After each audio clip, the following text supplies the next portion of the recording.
The death of George Floyd and the circumstances of his death have plunged our nation into turmoil. I want to take a few minutes to help us process and respond well. Now, I'm aware that I've only lived in this remarkable nation for a few years, but I've lived in the racially charged contexts of Zimbabwe and South Africa for 34 years. I've been part of a majority culture and a minority culture. I now live in America, and as I continue to learn a great deal, I hope to also contribute. So with that in mind, here are a few do's and don'ts that are helping me through my decades of wrestling with these issues.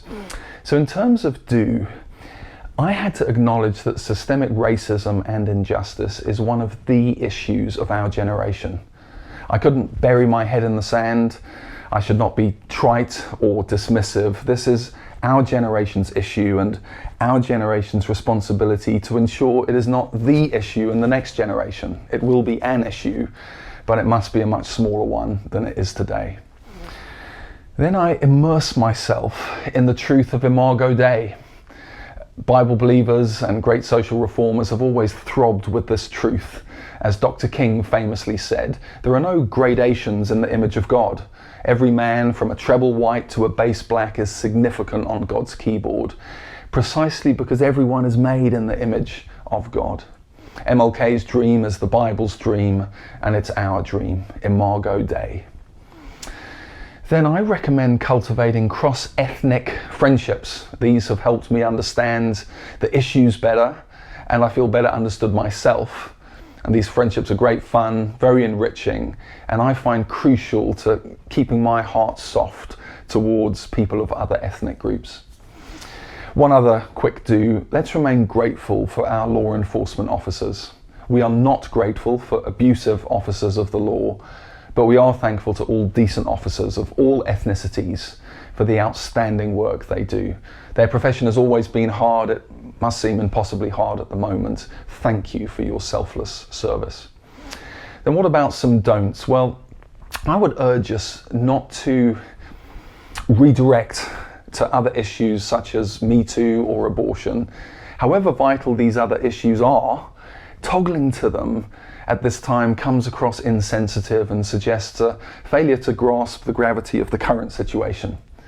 I think a case in point is saying all lives matter, when the issue at hand is black lives. Of course all lives matter, and because we really believe that, we can specifically affirm that black lives matter when black lives are the issue at hand. Then I would say don't fixate on the looting. Looting is illegal and morally wrong and must stop, but if you over-focus on looting as wrong, a self-righteous haze may well fill your gaze, preventing you from seeing the more significant issue that's even more morally wrong, i.e. the one that provoked the looting. So when you feel the system is rigged against you, and then you see a graphic and horrific case study confirming that narrative, George Floyd's death, you think, if society's rules do not protect me, then I'm not going to play by society's rules. Looting is wrong, but this is not the time to point the finger at that lesser wrong. Third, don't underestimate the uneven playing field. So imagine two teams playing soccer in a match that goes on for 200 years. In the first half, a combination of poor refereeing and foul play by one team unfairly biases the game against the other side, and they end the half 7-0 down. So at half time, the ref and all the players are changed. The second half starts way better, but the score from the first half remains on the scoreboard. So things are fair, but not fair. And during a drinks break, some of the players in the team that's still in the lead say to the other side, listen dudes, don't blame us. We weren't on the field back in the first half. It's not our fault that you're behind, so please don't make us feel guilty. And some of their teammates chime in, yeah, quit complaining and train harder like we do. So the game goes on and the score moves to 9-4. Still fair, but not fair. The team playing catch up are patient, but sometimes their frustration boils over, especially when one of their players gets fouled and the ref turns a blind eye. Of course, this analogy is incomplete, isn't it? It doesn't address how we need to move forward, but it does help the majority culture today understand that although we were not responsible for the nonsense in the first half, we are responsible for helping rectify things in the second half. In her excellent book on the Great Migration, The Warmth of Other Suns, Isabel Wilkerson talks about the importance of black and white people today having a magnanimous disposition towards each other.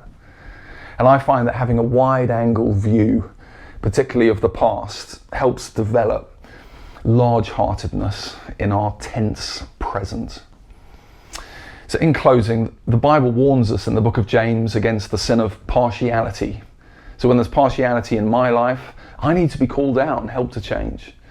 When there's partiality in the church, we need to be called out and helped to change. When there's partiality in our nation, we need to call it out together and help our nation change. The Bible tells me that the father of my faith was an Arab named Abraham. It tells me that the author of most of the New Testament was a Greek-speaking Jew. And it tells me that Jesus, the Son of God, was a Jew who didn't speak a word of English.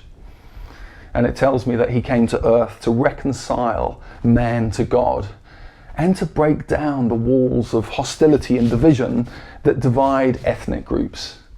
Our church is called Monument, and we will stand tall on this issue for the glory of God and the good of our nation.